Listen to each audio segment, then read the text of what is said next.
चुनाव का घोषणा होते ही दो चीजें आप देखे होंगे आमतौर पे। एक, कुछ लोग अपने विधानसभा से पटना की तरफ दौड़ लगा रहे हैं ताकि मेरा सीट कंफर्म हो जाए, और दूसरा हमारे जैसे लोग जो मतदाताओं के बीच जा रहे हैं इसलिए कि वो जान सके कि इस बार किस मुद्दे पर लोग मतदान करेंगे। क्योंकि स्वाभाविक है कि पीछे भी चुनाव हुआ और लोगों ने मतदान किया, बस फिर उनको मिला क्या, और इस बार भी मतदान करेंगे और इसके बाद उनको मिलेगा क्या, तो क्या मुद्दा रहेगा। और इसी मुद्दे को लेकर के हम लोखा विधानसभा के अंतर्गत बराव मोड़ और यहाँ के लोगों से जानेंगे कि इस बार भी चुनाव में जाति चलेगी, पार्टी चलेगा, प्रत्याशी चलेगा, या फिर यहाँ का लोकल मुद्दा चलेगा। इसी बीच हमारे साथ कुछ सज्जन बैठे हुए हैं। क्या नाम है आपका? बबल चौधरी। चुनाव है इतना तो पता होगा, वोट किए इससे पहले? इससे पहले कभी वोट किए हैं? बहुत बार किए हैं। इस बार का मुद्दा क्या होगा चाचा?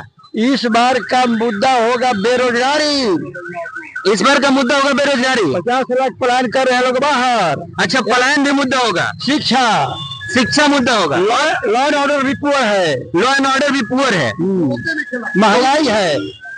इस आधार पे जो वर्तमान विधायक हैं या वर्तमान सरकार है उसको आप कैसे देखते हैं? वर्तमान विधायक है सही है, लेकिन उनका पैसा इन्होंने घूम रहे तो आदमी से पकड़ नहीं, लेकिन सही है।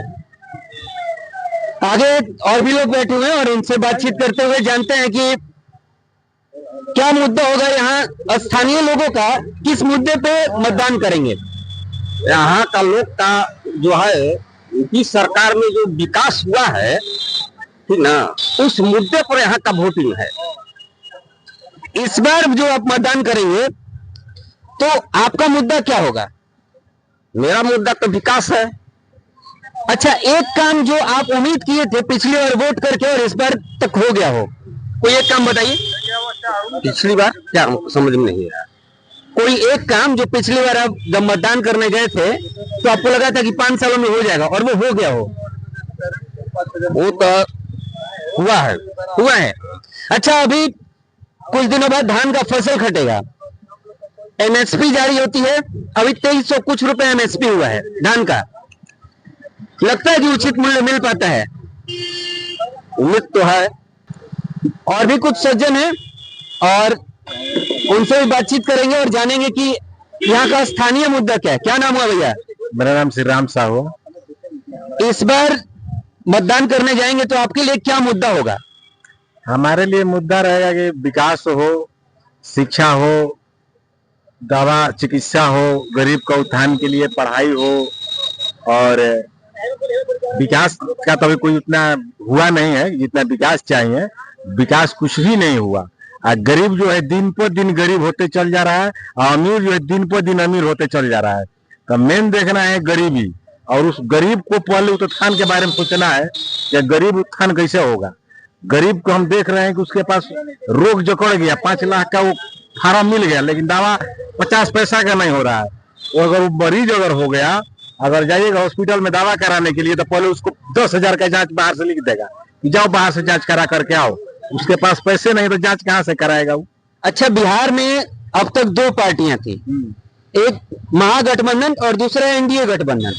अभी तीसरा फ्रंट है जनसुराज। इन तीनों में से किसको आप देखते हैं इस बार के चुनाव में? हम जनसुराज को कुछ नहीं देखते हैं। किसको देखते हैं? अभी जनसुराज कुछ भी नहीं है। अरे सर, वो मेरी पार्टी नहीं है। हम पूछ रहे हैं कि आप किसको देखते हैं? अभी तो हम महागठबंधन के साथ में हैं। आप विकास महागठबंधन के आंखों से देखते हैं? हाँ। अच्छा, चलिए और भी लोग हैं, उनसे बातचीत करते हैं और जानते हैं। क्या नाम है भैया? अच्छा, आप अपनी बात बोलिए। नहीं बोलने आएगा तो फिर मतदान कैसे करेंगे? अपने मुद्दे को तो बोल सकते हैं आप, आपका अधिकार है ये। कोई आपका घर अगर छीनेगा तो बोलिएगा कि नहीं बोलिएगा? तो मतदान भी आपका अधिकार है। अगर कोई आपके हक को छीनेगा तो नहीं बोलिएगा, बोलिएगा ना। क्या नाम हुआ? संजय चौधरी। संजय जी, इस बार 2025 में जब आप वोट कर रहे होंगे तो कौन सा ऐसा मुद्दा होगा जिस पर आप वोट डालना चाहेंगे?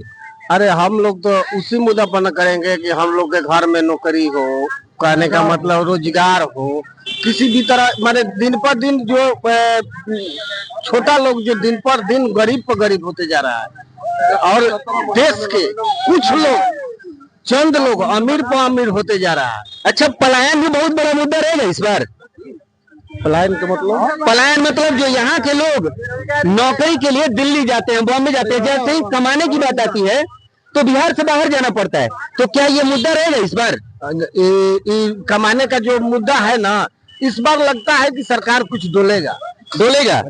इसलिए कि यहाँ मान के चलिए कि हर चीजें बंद हो जा रहा है, गिट्टी बंद, बालू बंद, अब कौन चीज आप काम कीजिएगा? अच्छा, पलायन के मुद्दे पे सरकार डोलेगा ऐसा लगता है? लगता है कि डोलेगा। तो इस बार एज ए मतदाता, यानी कि आप जब वोट करने जाएंगे तो आपके लिए पलायन मुद्दा रहेगा। चलिए, एक भाई साहब और भी हैं और काफी राजनीति में दिलचस्पी लेते हुए दिख रहे हैं। क्या नाम है भाई साहब? मोहन कुमार गुप्ता। अच्छा मोहन जी, एक बात बताइएगा कि इस बार आप जब वोट डालने जाएंगे तो आपके लिए क्या मुद्दा रहेगा? बेरोजगारी रहेगा, शिक्षा रहेगा, स्वास्थ्य रहेगा। इस बार जन सुराज का सरकार पक्का है। अच्छा, इस बार आप जन सुराज को देखते हैं क्योंकि भी दुआ है, सब जन सुराज के सपोर्ट करेगा। अच्छा, कुछ लोग कह रहे हैं कि तीसरा फ्रंट जन सुराज जरूर है लेकिन उतना मैंडेट लेकर के मत लेके नहीं आए। पता चल जाएगा, जब गिनती होगा तब ना पता चलेगा। अच्छा, मतलब आपके कहने का है कि युवा जो है वो पलायन के मुद्दे पर वोट करेगा? नहीं है, जिसका पति बाहर आ रहा है, महिला भी है उसके साथ, वृद्धा पेंशन हो रहा है, जितना भी वृद्धा पेंशन 2000 बोले हैं प्रशांत किशोर जी, वो भी साथ में है। 2000 मान सम्मान मिलना चाहिए ना, कम से कम 400 और 1100 से कम चल जाएगा। ठीक, एक भाई साहब और भी है इधर, और आइए बातचीत करते हैं, देखते हैं। और एक चाचा हैं, काफी चुनाव देखे होंगे अपने जमाने में और बहुत सारी जगहों पर मतदान भी किया होगा।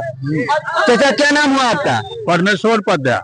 अच्छा, एक बात बताइए कि जब आप मतदान करने जाएंगे, जाति देखेंगे, पार्टी देखेंगे, प्रत्याशी देखेंगे? हमनी के तो जातीय पर नीतीश बाबू के वोट दे रहे थे।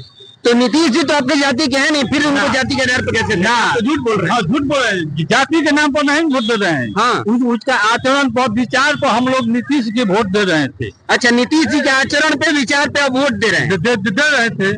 बाकी अब समस्या हो गया कि अब जहाँ भी जाते हैं तहाँ भी घूस दीजिए।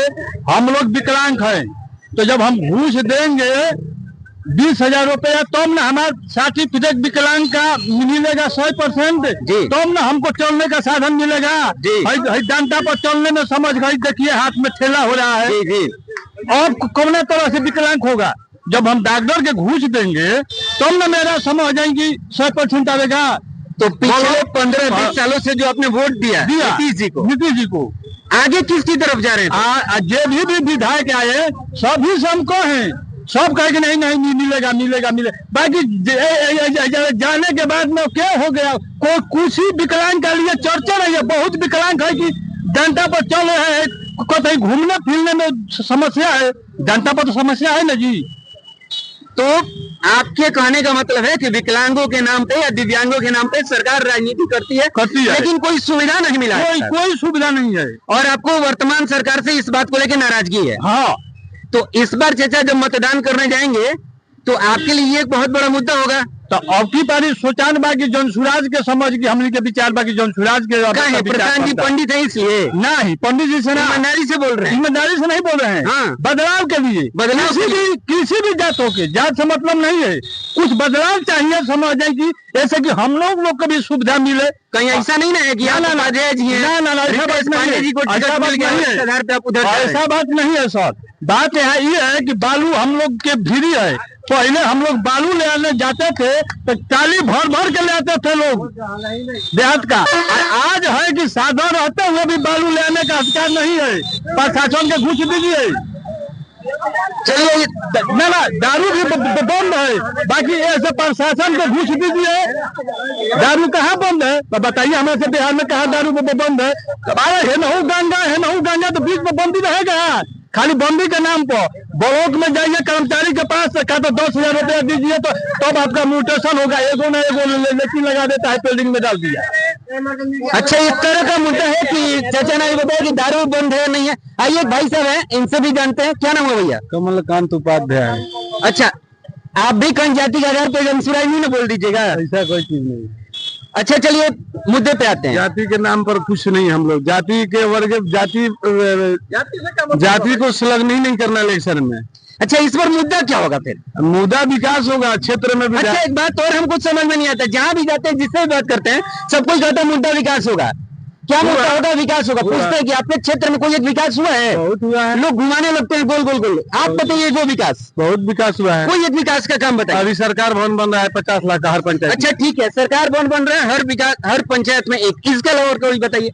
इसके अलावा जितना भी सरकारी सुविधा है, सब्सिडी से लेके गैस से। अभी आपके बगल में चाचा हैं, सीधा सीधा आरोप लगा रहे थे कि जो वर्तमान सरकार है, हमने दिव्यांग भी हैं उनको सुविधा मिलना चाहिए था। बीओ अपने स्तर से जितना उनको अपने सरकार से सुविधा, सरकार की सुविधा हर चीज तक पहुंच रही है। कोई राशन से ले रहा है, कोई किसान सम्मान निधि ले रहा है, कोई पेंशन ले रहा है। सरकार की सुविधा हर कोई गांव का अगर है लोकेशन, अगर गांव की जनसंख्या 300 है तो वहाँ 100% 100 आदमी का पेमेंट जा रहा है सरकार की।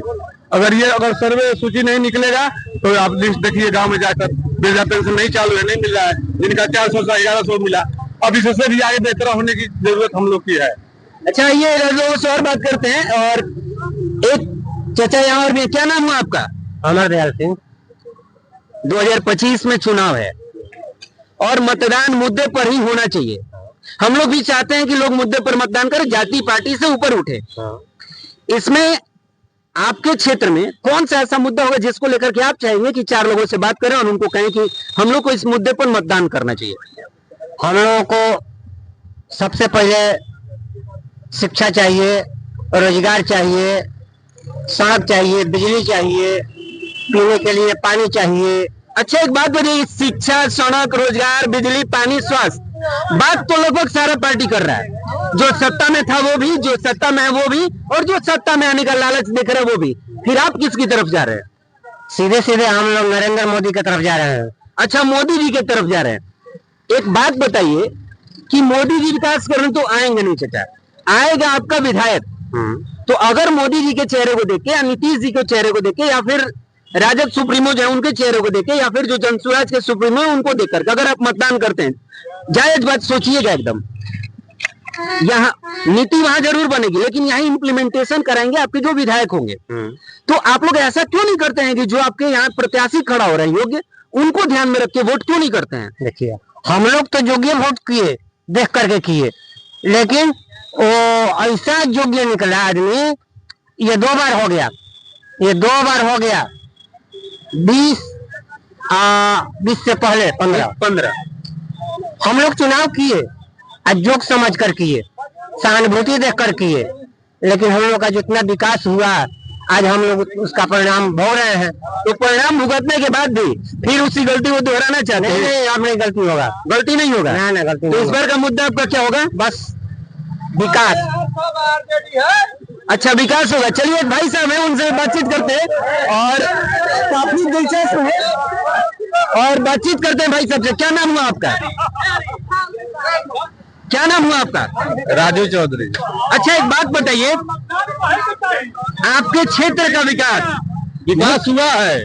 एकदम हम आपकी बात मानते हैं कि विकास हुआ नहीं हुआ वो लोग जानते हैं। ये विधायक है ना, करोड़ा योजना देता है, करोड़ आपके गाँव में बनता है। बिल्कुल सही बात कह रहे हैं कि मोदी जी देते हैं। हम भी आपकी बात कर रहे हैं, मैं भी तो यही कह रहा हूँ कि आप जो मुद्दे पर बात करेंगे तब जाकर के आपका विकास होगा। कोई केंद्र में बैठा या सुप्रीम व्यक्ति नहीं होते तो प्रत्याशी को देख करके मतदान करें। एकदम प्रत्याशी तो फिर आप ऐसा क्यों कहें कि नहीं, विधायक जैसा है वैसे जैसा कीजिए। हाँ बताइए। विधायक के देख कर वोट देना चाहिए, नीतीश और मोदी को नहीं। चलिए, अभी एक भाई साहब ने कहा कि चाचा अगर इस तरह के मुद्दों पर आप बात कर रहे हैं, सामने से बात कर रहे हैं तो ज्यादा बेहतर होगा। आपस में देखिए, एक आग्रह और भी है कि आप यहीं रह जाएंगे, ये संबंध यहीं रह जाएगा, पार्टियों के चक्कर में नोक झोंक न करें। और एक भाई साहब और भी हैं, क्या नाम हुआ? हरिनेता शेखपुरवा घर पड़ेगा। अच्छा, हरिनेता शेखपुरवा घर पड़ेगा आपका। चलिए, ये एक नए अंदाज में आपका परिचय है। एक बात बताइएगा, अभी जब आप मतदान करने जाएंगे जाति देख के वोट मारेंगे, पार्टी देख के वोट मारेंगे? जाति पाति करेंगे वोट। जाति पार्टी करेंगे? क्यों? क्यों? तो हमारा विधायिका जीनी मुअनी में सब हरल परल सब लोग आती है हमारा विधायिका जी जी। अच्छा, कौन है आपकी विधायिका जो इतना एकदम फेवरेट बनाया हुआ है? अनिता चौधरी। अच्छा, मतलब आप जाति देख के जाएंगे? हाँ, जाति देख के जाएंगे। टिकट मिला नहीं है लेकिन आप टिकट कन्फर्म है, अगर आप कह रहे हैं कन्फर्म है। देखिए, जब तक टिकट नहीं मिला है तब तक सबका टिकट कंफर्म है। ठीक है, चलिए, शुभकामनाएं। जो आप चाहते हैं अलग बात है, लेकिन हम एक आग्रह करेंगे कि आप अपने विकास को देख करके वोट कीजिए। अरे विकास बहुत हुआ है हमारा में, हमारा प्रखंड में बहुत विकास हुआ है। अच्छी बात है, विकास हुई है, लेकिन जब भी वोट कीजिए तो जाति देख के नहीं, विकास देख के वोट कीजिए। एक भाई साहब और भी हैं और इनसे भी आखिरी बातचीत कर लेते हैं। एक छोटा सा बात बताइएगा, अभी 10-10 हजार रुपए बहुत लोगों के खाते में आए हैं, इससे आप भी खुश हैं? भैया, इससे हम खुश नहीं हैं। ऐसे कि हम लोग स्टूडेंट है, मेरा एज कम से कम 33 बरस हो गया। मान लीजिए कि 20 बरस में एक भी नौकरी नहीं आया। इस सरकार में नरेंद्र मोदी कहते हैं कि गुजरात में जाते हैं तो कहते हैं कि फैक्ट्री बैठवा देंगे, एक कर देंगे। सारा मीडिया वाले चाहे जो भी है टीवी पर, उनका भाषण गुजरात में सुनिए और बिहार में सुनिए। कहते हैं कि जो मान लीजिए कि बिहार से लोग जाते हैं कमाने के लिए तो भी गरीब हैं, वहाँ जाते हैं। लग रहा है आप आजकल प्रशांत जी का ज्यादा भाषण सुन रहे हैं। नहीं, वो सब बात नहीं है। हम लोग स्टूडेंट है। मान लीजिए कि वैकेंसी, अब मान लीजिए जब 15 बरस में जब स्टूडेंट का एज फेल हो रहा है, मान लीजिए कि गरीब से लेकर के सारे बुजुर्ग लेकर के गरीब पढ़ा रहे हैं। कितना तक पढ़ाइएगा? खूब पढ़ाइएगा तो इंटर BA फाइनल तक तो मान लीजिए कि पढ़ाइएगा, तो मान लीजिए गरीब है तो उसका भाई अगर नौकरी के अगर वैकेंसी निकलेगा तब ना उसका विकास होगा। हाँ, बड़ वाले हैं तो मान लीजिए तो उसका तो मान लीजिए कि सब करते हैं। अच्छा, एक बात बताइए, इस बार जब आप मतदान करने जाएंगे, युवा हैं, किस मुद्दे पर मतदान करेंगे? हम लोग इस मुद्दे पर करेंगे कि मान लीजिए कि अच्छी सरकार हो, विकास हो, और मान लीजिए कि जो स्टूडेंट है, गरीब है, उसको नौकरी का मान लीजिए कि वैकेंसी निकले और आगे बढ़े।